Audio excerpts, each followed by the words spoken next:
yakni tentang sahabat Abdullah bin Mas'ud radhiyallahu taala. Ini termasuk generasi awal yang masuk Islam yang biasa disebut dengan as-sabiqunal awwalun, pemeluk Islam yang pertama. Dan beliau ini awalnya masih remaja masuk Islam, seorang penggembala kambing di Mekah. Jadi orang biasa. Kalau orang sekarang mungkin termasuk orang yang sulit kehidupan. Tapi dengan Islam Allah telah menjadikan Sayyidina Abdullah bin Mas'ud ini menjadi orang yang mulia, lebih hebat daripada kedudukan raja. Ini dalam konsep Islam begitu. Inna akramakum indallahi atqakum. Yang paling mulia dari kalian di sisi Allah itu adalah yang paling bertakwa di antara kalian. Ini juga kita semua kalau mau mencari menantu, cari menantu semua, kalau ini cari istri nggak ada Pak Johan ya, maka diperhatikan hal tersebut, yakni bagaimana perilakunya. Barusan agak ramai di Kalsel ini mencari mau nikah, ternyata membunuh teman dari calon istrinya ini, aparat. Wajah boleh tampan, kemudian pangkatnya ada, tapi kalau perlakuan seperti itu, ya kelakuan tidak patut sebagai manusia. Nah, Abdullah bin Mas'ud meskipun ini miskin, beliau ini meskipun penggembala, tapi sikapnya itu yang menunjukkan dan menjadikan beliau ini adalah orang yang mulia. Masuk Islam beliaunya ini berawal ketika beliau menggembalakan dan ketemu dengan dua orang lelaki yang menemui Abdullah bin Mas'ud kecil ini. Kedua orang lelaki ini kelihatan letih, kehausan, berjalan di padang pasir sana. Tenggorokan mereka kering. Kemudian meminta kepada Abdullah bin Mas'ud untuk memberikan susu. Ya gulam, ihlib lana min hadhihi syah ma nudfi'u bihi dhama'ana wa nablu uruqana. Kata lelaki yang datang, ya gulam, wahai ananda, tolong peraskan susu domba ini untuk menghilangkan rasa haus kami dan membasahi kerongkongan kami, tenggorokan kami. Jadi, kalau bahari minum susu bisa diperas langsung dari kambing, dari domba. Sekarang jarang ada di mana ada susu kambing asli. Kalau dulu pernah diminum langsung. Kalau sekarang mungkin bau apalah susu kambing. Tapi ini biasa orang Arab. Apa jawaban Abdullah bin Mas'ud? Kata beliau, la af'al, aku tidak akan lakukan itu. Fal ghanamu laisat li, kambing-kambing ini bukan milik wa ana 'alaiha mu'taman. Aku hanya dipercayakan saja untuk menggembalakan. Jadi beliau ngambil upah saja. Nah, ini sikap yang bagus. Orang diberikan amanah, maka dijalankan sesuai amanah yang diberikan. Amanahnya adalah untuk menggembala kambing, maka dia tidak mau memerah bahkan meminum susunya untuk dia sendiri. Kan seperti ini sekarang masih ada sikap amanah. Jadi pejabat yang amanah, kasih duit untuk rakyat, digunakan untuk rakyat, mestinya begitu. Ya, Khalifah Umar bin Abdul Aziz, bahkan beliau ketika ada tamu berkunjung ditanya, ini urusan negara atau urusan pribadi? Kalau tamunya menjawab urusan pribadi, dimatikan lampu. Kemudian pakai lampu yang dari duit pribadi. Kalau urusan negara, pakai lampu negara. Coba urusan lampu saja diperhatikan. Kalau sekarang kan tidak begitu. Kalau bisa urusan pribadi pun pakai duit negara. Gimana jadi mau bagus orang-orang kalau tidak aman? Kemudian kedua lelaki ini ketika mendapatkan jawaban itu tidak mengapa. Mereka justru kagum dengan sikap anak kecil ini. Kemudian lelaki ini mengatakan, dullani ala syatin lam yanru alaiha fah. Tunjukkan kepadaku seekor domba betina muda yang belum pernah dikawini domba jantan. Kambing kecil aja sudah. Kalau kambing kecil tidak ada yang mengawini, tentunya tidak ada air susunya kan. Kayak misalnya wanita juga sama. Kalau belum melahirkan, sepertinya tidak akan ada air susunya. Iyalah Pak, adakah yang ada? Masih gadis keluar susunya, kayaknya tidak ada. Sehingga yang jadi problem ketika mengadopsi anak misalnya itu adalah gimana supaya jadi mahram. Andai yang tidak melahirkan ini bisa keluar air susunya, tinggal disusuin saja kan jadi anak susuan. Tapi problemnya tidak bisa keluar. Nah, ini lelaki ini mengatakan kepada Abdullah bin Mas'ud, cari domba kecil yang belum pernah, domba perawan. Maka anak kecil ini, yakni Abdullah bin Mas'ud, ya, menunjuk ke arah seekor domba kecil ada di dekat. Lalu satu pria menghampiri domba itu, mengusap puting kambing tersebut dengan tangannya sambil menyebut bismillah. Abdullah bin Mas'ud heran, mengatakan dalam hati, wa mata kanatis syah as-saghiratu allati tamzu 'alaihal fuhul tutirru labana. Kapan ya? Kapan Anda pernah domba kecil yang belum pernah dikawini jantan bisa mengeluarkan susu? Tidak ada begitu. Aneh ini orang. Akan tetapi Abdullah bin Mas'ud melihat dengan mata kepala sendiri susu kambing yang kecil tadi kemudian membesar. Lalu mulai keluar susu dengan begitu banyak. Ini mukjizat Nabi itu ya. Sama seperti ketika beliau hijrah ke Madinah, itu juga sama. Mendatangi siapa itu? Kalau tidak salah Ummu Ma'bad atau siapa ya, sama yakni domba, tidak ada ininya, tidak ada kemungkinan keluar susu tiba-tiba keluar air. Tapi mukjizat ini ya memang atas kehendak Allah Subhanahu wa taala. Kadang mau kemudian jadi bisnis saja, kita buka jualan susu kambing, akhirnya dijadikan bisnis enggak. Lalu pria yang satunya mengambil wadah ya, dari batu kering, kemudian diisi susu. Keduanya minum, lalu masih ada diberikan kepada bocah ini yakni Abdullah bin Mas'ud, kemudian diminum oleh Abdullah bin Mas'ud. Ketika sudah semuanya puas, maka Rasul katakan, ini tapak itu susu itu, berhentilah keluar, sebenarnya kembali seperti itu. Kemudian Abdullah bin Mas'ud mengatakan, alimni min hadzal qaul alladzi qulta. Ajari aku, ini bacaannya apa? Jaga kita tahu juga ya. Bacaannya apa? Padahal bacaannya cuma bismillah. Tapi bukan pada bacaan yang jadi masalah, itu adalah orangnya. Bacaan boleh sama, yang membaca berbeda, itu ya berbeda hasilnya. Karena bacaan itu ya ibarat doa saja. Doa itu kalau si A baca bisa dikabulkan, si B baca bisa jadi tidak dikabulkan. Dan ini yang meminta adalah Rasulullah. Yang menyentuh susu kambing muda tadi adalah Rasulullah. Dan Allah berikan ijabah, keluar air susu. Kemudian yang satu lagi mengatakan, ya, innaka ghulamun mu'allam. Engkau adalah bocah yang terpelajar. Engkau ini orang pintar, kata satunya. Ternyata dua orang ini adalah memang Rasulullah dan Abu Bakar As-Siddiq yang sedang ya jalan di lereng-lereng mungkin di Makkah. Bapak dan ibu-ibu sekalian yang dimuliakan Allah Subhanahu wa taala, tak lama setelah kejadian itu Abdullah bin Mas'ud menyatakan diri masuk Islam. Berhenti beliau menjadi penggembala kambing. Sangat kagum dengan apa yang beliau saksikan sendiri. Kemudian beliau ini berkhidmat kepada Rasul. Jadi meninggalkan gawean, pokoknya ikut Rasul. Dan Rasul menerima. Jadi ini sangat beruntung. Walaupun tampilan fisiknya ini Abdullah bin Mas'ud itu dikatakan sangat kecil. Kakinya kecil. Yang pernah beliau ini datang ke Mesir bersama muridnya. Yang disambut oleh penduduk Mesir ini muridnya. Dikiranya muridnya inilah yang tokoh besar. Jadi kalau tampilan tidak, kata orang Banjar itu apa? Tidak meyakinkan orang Indonesia. Tidak meyakinkan tampilan. Tapi keilmuan membantu Rasul. Hingga akhirnya menjadi dari mimpin kambing jadi pemimpin umat Abdullah bin Mas'ud. Jadi kemana saja Rasul, Abdullah bin Mas'ud mendampinginya. Beliau yang membangunkan Rasul saat beliau tidur. Kalau Rasul sedang mandi atau buang hajat, yang nutupi Abdullah bin Mas'ud. Karena ada hari kan ada toilet seperti sekarang. Kalau perjalanan mau buang air, ada satu yang menutupi, entah pakai apa, mungkin pakai kain atau apa, ditutupi. Saat Rasul mandi, beliau yang menjaga. Rasul mau keluar, beliau yang menyiapkan sendalnya. Nah ini betul-betul berkhidmat begitu. Beliau yang membawakan tongkat Rasul, menyiapkan siwak Rasul. Jadi kalau santri biasanya yang jadi itu yang berkhidmat juga kepada kiainya. Walaupun kiai yang baik juga tidak kemudian mengeksploitir santri. Nah, tapi ini Rasulullah melihat sahabat memang senangnya begitu, ya beliau ACC saja. Bahkan Abdullah bin Mas'ud itu diizinkan masuk ke rumah Rasul kapan saja Abdullah bin Mas'ud mau. Dan sebagian rahasia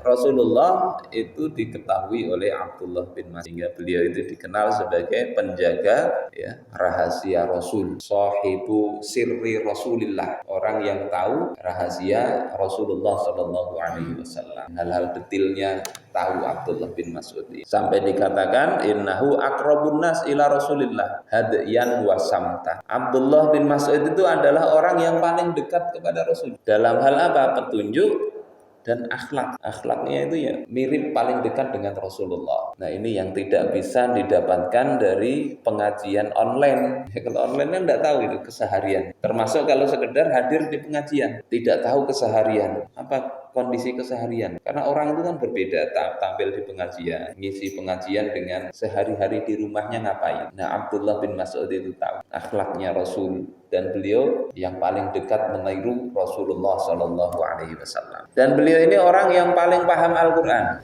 Karena apa? Ya, beliau langsung belajar kepada Rasul.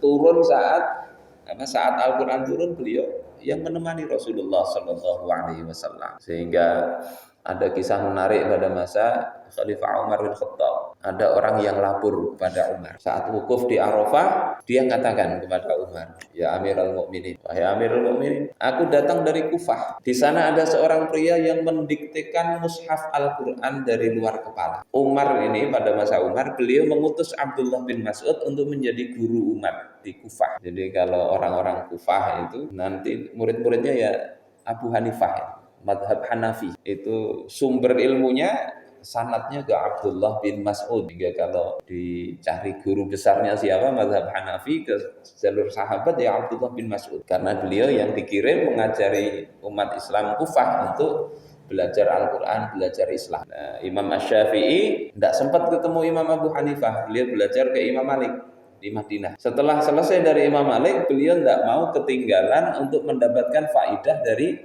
Imam Abu Hanifah, sehingga beliau pergi ke Kufah belajar kepada muridnya Imam Abu Hanifah, yakni Imam siapa itu? Muhammad bin Hasan Asy-Syaibani, salah satu murid dari Imam Abu Hanifah. Nah, ini asal muasalnya yang ngajari adalah Sayyidina Abdullah bin Mas'ud. Nah, rupanya ada orang haji datang lapor kepada Umar bin Khattab, ada orang yang ngajari Al-Quran langsung dari hafalan, tidak lihat mushaf. Jadi menurut ini orang ini tidak pas ini. Orang ngaji ya berkitab lah. Ini kan ada kitab-kitaban. Al-Quran langsung didiktekan. Dan Bahari untuk dapat Al-Quran ya memang nulis.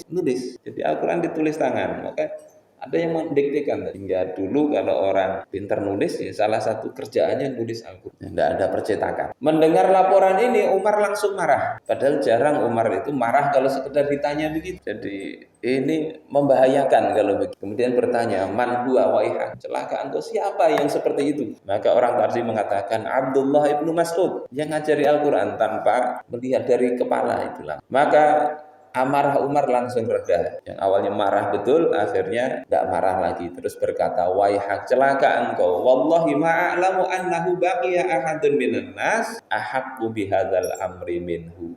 Demi Allah, aku tidak tahu masih ada seorang pun dari kalangan manusia yang lebih layak untuk mengajari perkara ini, yakni mengajari Al-Quran tanpa melihat daripada Abdullah bin Mas'ud. Kan ada lagi selain Abdullah bin Mas'ud yang bisa begitu, kata Sayyidina Umar. Wa sa'uhadditsuka an dzalik. Aku akan bercerita kepada engkau tentang hal ini. Maka kemudian Umar bercerita kejadian bahwasanya pada suatu malam Rasulullah sedang berbicara dan musyawarah dengan Abu Bakar seputar permasalahan kaum muslimin. Umar waktu itu ikut. Kemudian Rasulullah keluar dan kami ikut keluar bersama Rasul. Ternyata kami dapati ada seorang pria yang sedang sholat di masjid. Kami tidak tahu itu siapa karena waktu zaman Bahri kan tidak seterang sekarang. Jadi kalau agak gelap ya cuma kelihatan ada orang sholat. Kemudian Rasul diam sejenak untuk mendengar bacaannya. Sholat kalau malam walaupun sholat sunnah itu bacaan sunnahnya dikeraskan. Sholat tahajud ya dikeraskan supaya terdengar, paling enggak kita dan orang sebelah kita mendengar. Kadang berdiam aja. Sama dengan zikir. Zikir itu afdolnya dibaca keluar dari lisan. Sudah kita bahas waktu membaca kitab Hidayatul Azkiyah. Sir. Tapi sir itu ada level atasnya, yakni mulut tetap berkomat kamit baca zikir itu. Tidak cuma di hati saja, walaupun zikir hati itu juga bagus, tapi afdolnya lisan, lidah ikut bergerak. Yang kata Imam Al-Ghazali, lidah bergerak berzikir meskipun lupa hatinya itu lebih bagus daripada diem saja. Karena hati dihitung, zikir di lidah dihitung. Kalau zikir ya minimal kedengaran oleh kita sendiri, jangan diem aja. Itu ada siapa, Habib Zain bin Sumaid. Itu kalau diem mulutnya bergerak-gerak itu, berzikir. Kalau bisa kita contoh begitu. Kita sudah bahas selesai kitab Hidayatul Azkiyah. Nah, sholat malam itu sunnahnya begitu. Bacaan minimal kita dengar bacaan kita. Rasulullah dengar itu bacaannya Abdullah bin Mas'ud. Beliau menoleh ke arah kami sambil berkata, "Man sarrahu ayyaqra'al Qur'ana rabban kama nazala." Siapa yang ingin untuk membaca Al-Qur'an yang rabban itu basah, gar, sebagaimana turunnya, fal yaqra' ala qiraati Ibni Ummi Abd, maka hendaklah dia membaca seperti bacaannya Ibnu Ummi Abd, yakni bacaannya Abdullah bin Mas'ud. Jadi bacaannya itu seperti Al-Quran saat turun. Kemudian terlihat setelah itu Abdullah bin Mas'ud berdoa. Abdullah bin Mas'ud berdoa. Jadi ini juga ada riwayat. Ada orang katakan setelah sholat tidak usah berdoa, bid'ah atau apa. Tidak, mau berdoa setelah sholat silakan. Sahabat melakukan dan Rasul juga berdoa. Kemudian Rasulullah itu mengatakan, mengaminkan doanya Abdullah bin Mas'ud. Terus Umar melanjutkan kisahnya. Dalam diriku, kata Umar, wallahi la aghduwanna ala Abdullah bin Mas'ud. Demi Allah, aku besok akan pergi menemui Abdullah bin Mas'ud. Wala ubasyirannahu bi ta'minir rasuli sallallahu alaihi wasallam ala du'ai. Aku akan memberi kabar gembira kepada Abdullah bin Mas'ud tentang aminnya Rasulullah terhadap doanya tadi. Faghadawtu alaihi fabasyartu. Maka pagi harinya aku ingin ketemu dan memberitahunya, fawajadtu Abu Bakar qad sabaqani. Tapi kedahuluan Abu Bakar. Jadi Abu Bakar sudah memberitahu. Wala wallahi demi Allah, ma sabaqtu Abu Bakrin ila khairin qattu illa sabaqani ilai. Demi Allah, aku tidak pernah mengalahkan Abu Bakar dalam kebaikan. Pasti dia sudah lebih dulu melakukannya sendiri. Umar merasa kalah, mau memberitahu saja kedahuluan oleh Sayyidina Abu Bakar. Dan Abdullah bin Mas'ud ini sahabat yang sangat alim terhadap Al-Quran. Makanya kalau dalam qiraat ada qiraatnya Abdullah bin Mas'ud. Banyak penafsiran itu juga dari Abdullah bin Mas'ud, meskipun tidak sebanyak seperti Abdullah bin Abbas radhiyallahu taala. Kata beliau, wallahi allazi la ilaha ghairuh, demi Allah yang tidak ada Tuhan selainnya. Mana nazalat ayatun min kitabillah illa wa ana a'lamu aina nazalat. Tidaklah turun ayat Allah kecuali aku yang paling tahu di mana ayat itu tuh. Ini pada waktu mengatakan begitu karena memang realitasnya begitu, bukan bermaksud sombong, bukan. Tapi di dalam kitab misalnya Al-Asalibun Nabawiyah fi Ta'lim itu dijelasin orang itu ada kalanya perlu untuk mendeskripsikan atau menceritakan dirinya dalam rangka agar orang lain mau belajar. Sekarang ini kadang orang yang tidak begitu mengerti bisa viral, sementara orang alim masih tidak berani untuk naik ke panggung, masih tidak berani untuk menyampaikan dengan alasan tawadhu. Akhirnya manusia banyak belajar kepada orang yang tidak mengerti, yang ngerti pada diam-diam. Nah ini Abdullah bin Mas'ud menceritakan, mencontohkan, tidaklah turun satu ayat kecuali aku yang paling tahu tentang di mana ayat. Model kayak Gus Baha juga, aku ini orang alim. Jadi mengatakan begitu tidak salah ketika memang maksudnya untuk memberitahu, menyemangati orang supaya belajar. Wa alamu fima nazalat, aku lebih tahu tentang dalam rangka apa ayat itu turun. Walau a'lamu anna ahadan a'lamu minni bi kitabillah,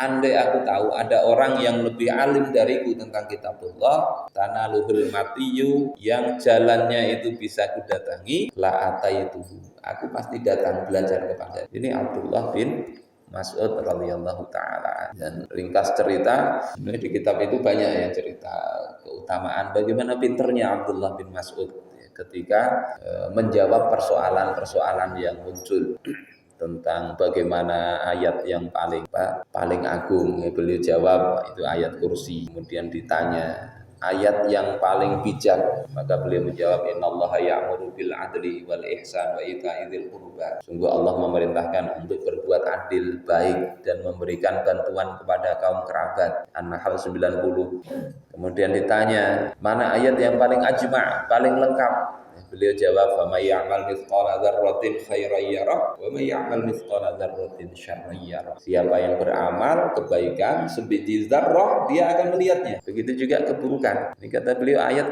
paling lengkap. Kemudian ayat yang paling membuat takut apa?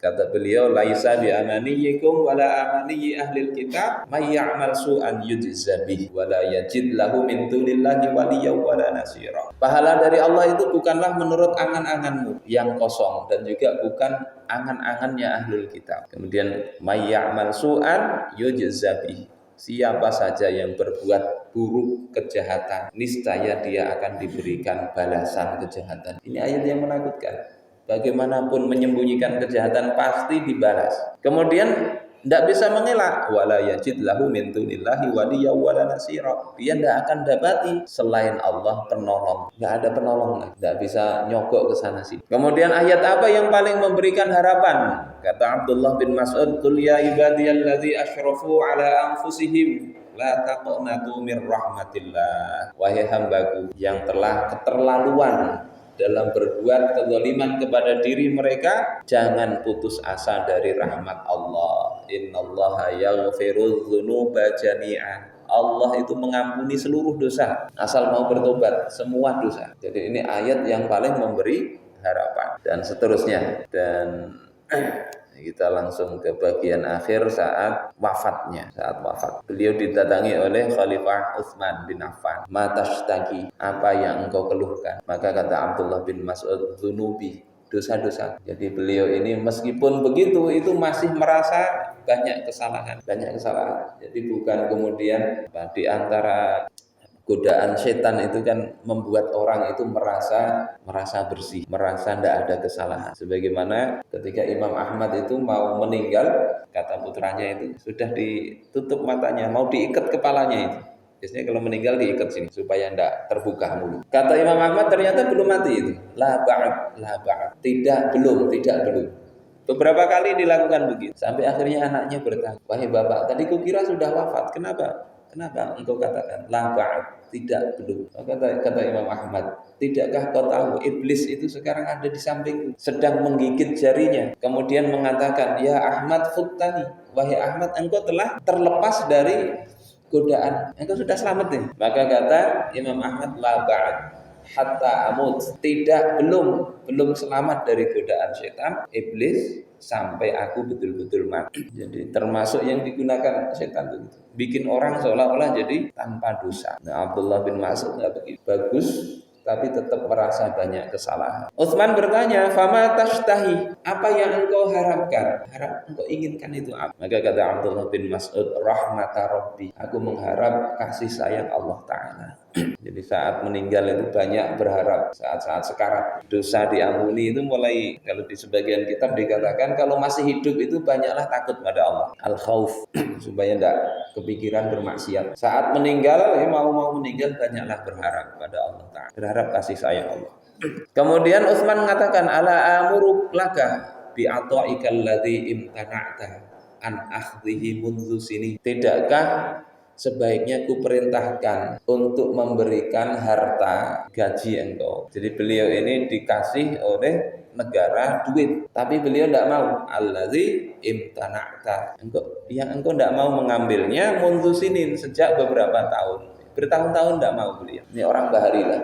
Ya memang ada yang ngambil, ada yang enggak. Abdullah bin Mas'ud termasuk yang enggak. Apa kata Abdullah bin Mas'ud? La hajatani bih. Aku enggak punya hajat terhadap harta itu. Maka kata Utsman, yakunu li banatika min ba'dik. Itu kan bisa engkau gunakan untuk anak-anak perempuan engkau setelah engkau wafat, kan berguna. Maka kemudian Abdullah bin Mas'ud katakan, atakhsha ala banati al-faq. Apakah engkau khawatir anak-anak perempuanku nanti akan menjadi fakir? Jadi punya anak yang mikirkan khawatir justru Utsman. Sementara Abdullah bin Mas'ud enggak. Apakah engkau khawatir anakku jadi miskin? Kata Abdullah bin Mas'ud, inni amartuhunna ayyaqra'na kulla lailatin suratal waqiah. Aku sudah perintahkan kepada putri-putri untuk membaca setiap malam itu surah Al-Waqiah.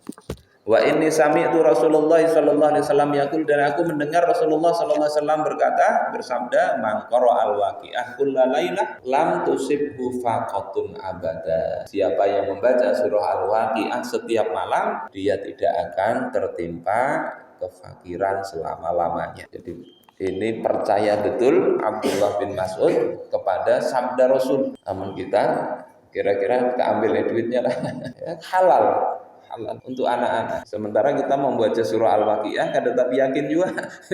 Kan ada orang yakin terus kemudian seyakin Abdullah bin Mas'ud begitu. Setelah itu beliau ketika malam harinya beliau wafat, lidahnya banyak berzikir kepada Allah. membaca ayat-ayat Al-Quran, kematian yang bagus. Kita berharap begitu Allah wafatkan kita ya, dalam zikir kepada Allah, dalam membaca ayat-ayat Allah Subhanahu wa Ta'ala, dalam kebaikan. Dan dalam hadis yang dikatakan seorang itu akan mati dalam kebiasaan yang biasa dilakukan. Maka bikinlah kita ini kebiasaan apa? Orang yang senang baca Al-Quran, insya Allah diwafatkan dalam keadaan membaca Al-Quran. Sebagaimana Sayyidina Abdullah bin Mas'ud. Meskipun tidak seperti itu secara pasti tidak. Banyak sahabat itu senang mati di jalan Allah, mati syahid. Tetapi tidak semuanya dapat. Khalid bin Al-Walid misalnya, beliau banyak pertempuran beliau ikut. Inginnya apa? Mendapatkan kematian di medan perang. Karena sebaik-baik mati adalah mati syahid. Yang kata hadis Nabi, tidak ada seorang pun yang masuk surga itu ingin berbulik ke dunia. Kalau masuk surga itu menyesal, jaga di dunia dulu dapat ini dapat itu, kan ada. Kecuali orang yang mati syahid, dia ingin dihidupkan kembali,